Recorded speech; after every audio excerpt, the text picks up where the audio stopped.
Gotta help me, Jamie. You gotta help me to find him. We both know he's alive.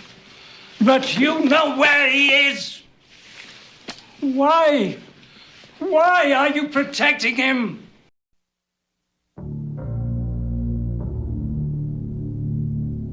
Halloween 5 is a 1989 horror sequel directed by Dominique Orthon-Girard that continues the Michael Myers storyline, but would be a critical and commercial disappointment. The film picks up where Halloween 4, The Return of Michael Myers, left off. It's late on the night of October 31st, 1988. Michael Myers, after continuing his killing spree throughout Haddonfield, Illinois, 10 years after the events of Halloween and Halloween 2, is still on the attack. He is viciously trying to kill his niece, Jamie Lloyd, played by Danielle Harris, and her foster sister, Rachel Carruthers, played by Ellie Cornell.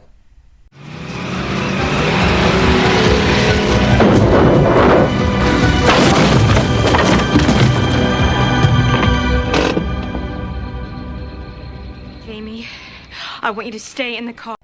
As seen in the previous film, Jamie grabs her uncle's hand out of morbid curiosity, while the state police and the Haddonfield Sheriff Ben Meeker, played by Beau Starr, have her get down and open fire on Michael Myers, causing him to fall down an old abandoned mine shaft. Do it! Get back! The police attempt to finish him off with dynamite, but Myers escapes into a river and floats to the home of a hermit who attempts to nurse him back to health. That same night, as seen at the end of Halloween 4, little Jamie stabs her stepmother, wounding her. A year later, on October 31st, 1989, Michael decides to kill the friendly hermit and leave the shack. Jamie has spent the last year admitted to Haddonfield Children's Clinic since the attack on her stepmother the previous Halloween. That event, along with the psychological trauma of her uncle Michael Myers coming after her, has left Jamie mute and with disturbing signs of an almost telepathic link to her uncle. No! No! What are you doing? Leave her! This girl is dying. I have to open her trachea, for God's sake. She will stabilize. She's dying. No.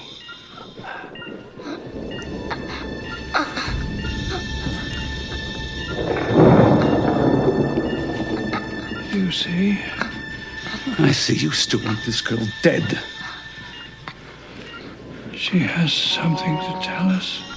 Dr. Sam Loomis, played by Donald Pleasence, continues to keep a watchful eye on Jamie, knowing that she can sense Michael Myers. Loomis hopes to use this to his advantage this Halloween, reassuring Jamie's foster sister Rachel that it is okay to leave Jamie and spend Halloween time with her friends. I never should have let my parents talk me into leaving. I don't know what I was thinking. You are afraid. I am not. You're afraid the whole thing might start to happen again. There's nothing wrong with being afraid. And I suppose there's nothing wrong with just leaving my little stepsister here alone. We can telephone her from the cabin. She'll be properly looked after. Then why do I still feel guilty? One of her friends, Tina Williams, played by Wendy Kaplan, has become quite close with both Rachel and Jamie. Tina is a very colorful character. I'm worried about Jamie. So stick around. I already promised my parents. Promises were made to be broken, babe. I don't know. The farm's parties always rock. Think about it. Okay. Rachel doesn't get a chance to enjoy her Halloween plans when Michael Myers brutally kills her.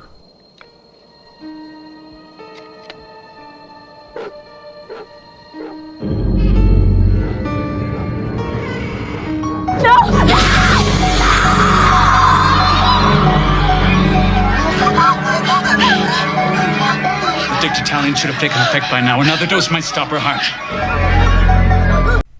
Tina, alongside her friend Samantha Thomas, played by Tamara Glynn, unable to find Rachel, decide to follow through with their Halloween plans, which include a party at a large farm on the outskirts of town. Dr. Loomis continues to work with Sheriff Meeker, who mourns the loss of his daughter killed by Michael Myers just 1 year ago. Every time a little girl twitches, I'm supposed to call out the National Guard. How many people did he kill last year? Have you forgotten? Your own daughter? I don't... No, of course you don't forget. How could you? You never looked into his face, did you? You never saw his eyes. You never saw that nothing, no expression, blank. The two girls meet with their boyfriends. Sam's quirky boyfriend Spitz, played by Matthew Walker, and Tina's Camaro-driving, hot-tempered boyfriend Mikey, played by Jonathan Chapin. Michael Myers soon meets up with Mikey, admiring his Camaro.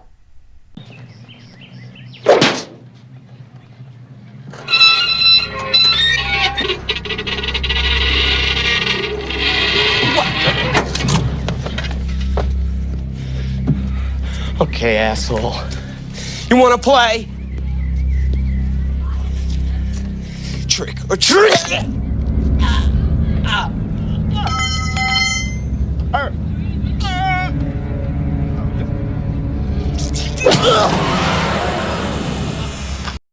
Against Jamie's wishes, Tina decides to join her friends at the Tower Farm Halloween party, and Michael Myers decides he wants to join them as well.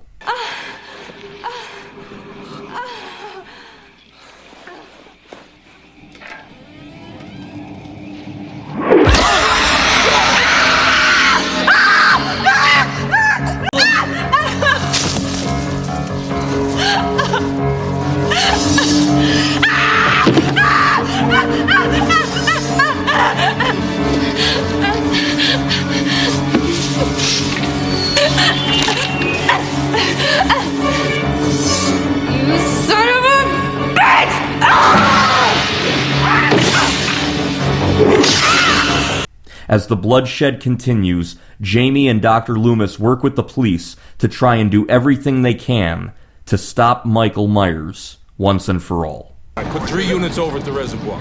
And let me know when the count... Now, are you willing to help me? Can you kill him? Think so? Now, wait a minute, Loomis. There isn't a minute to wait. What do you want me to do?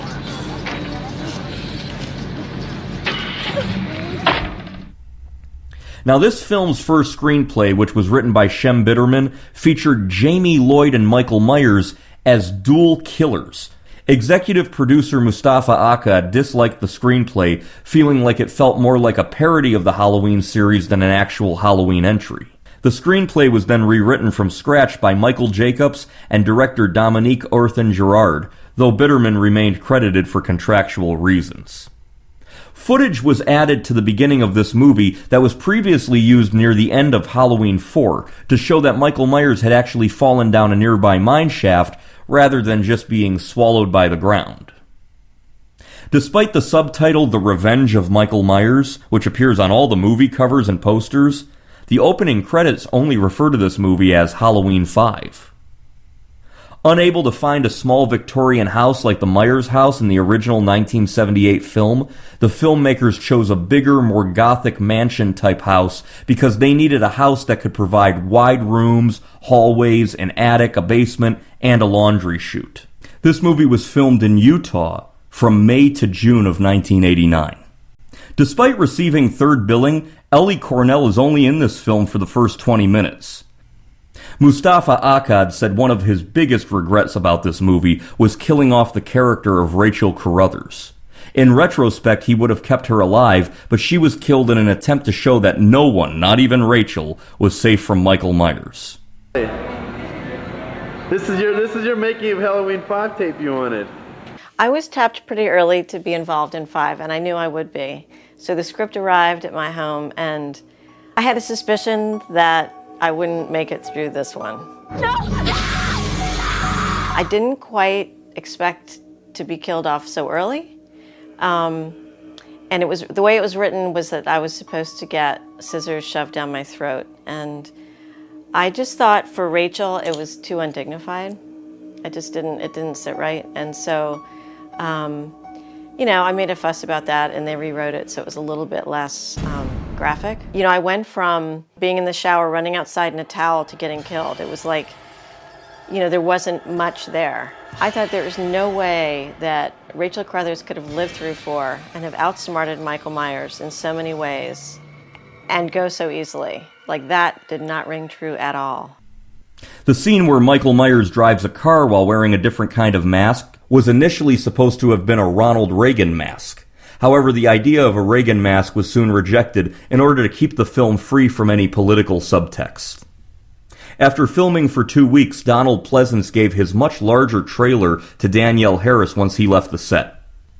Donald Pleasence was very vocal about his dissatisfaction with the story and with the way the director was trying to get him to play Dr. Loomis as totally heavy and overbearing.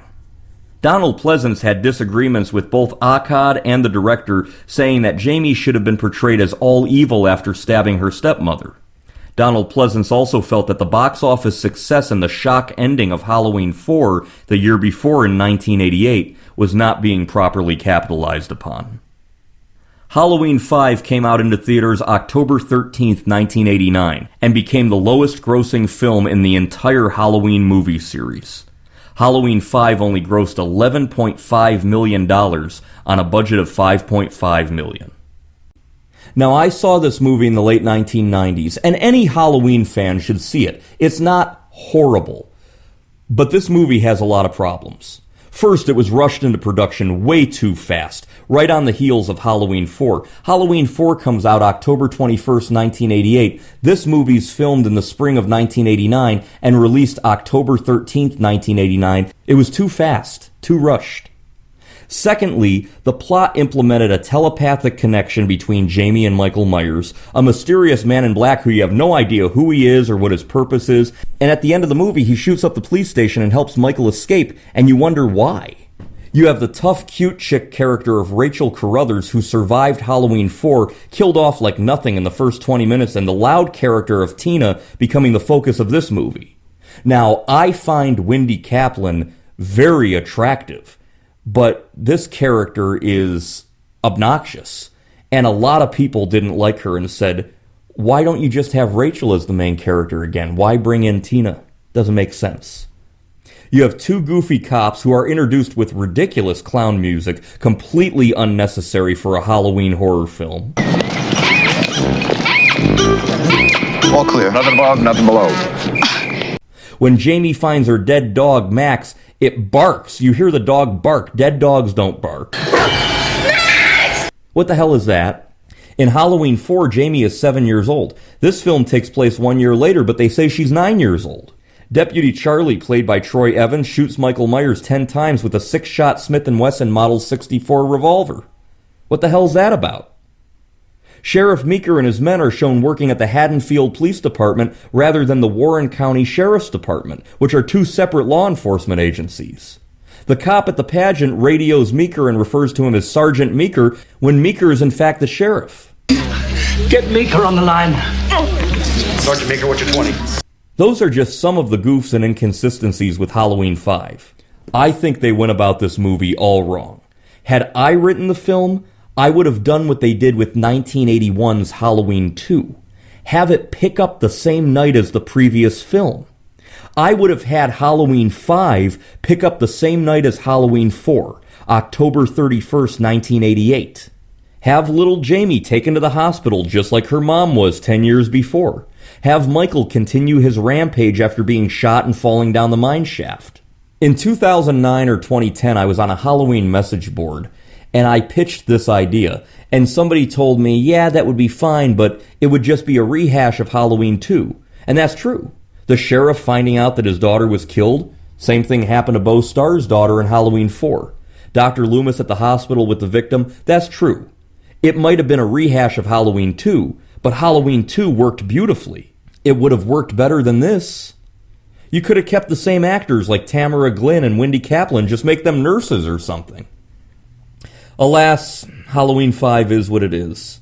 I will go ahead and give this movie 5 stars. I don't hate this film, but it is almost universally considered one of the weakest of all the Halloween movies. Halloween 5 was the first real disappointment in the Michael Myers series. Nonetheless, for the acting of Donald Pleasence and Beau Starr, Danielle Harris, and the beautiful Wendy Kaplan, any horror fan and any Michael Myers fan should check out Halloween 5.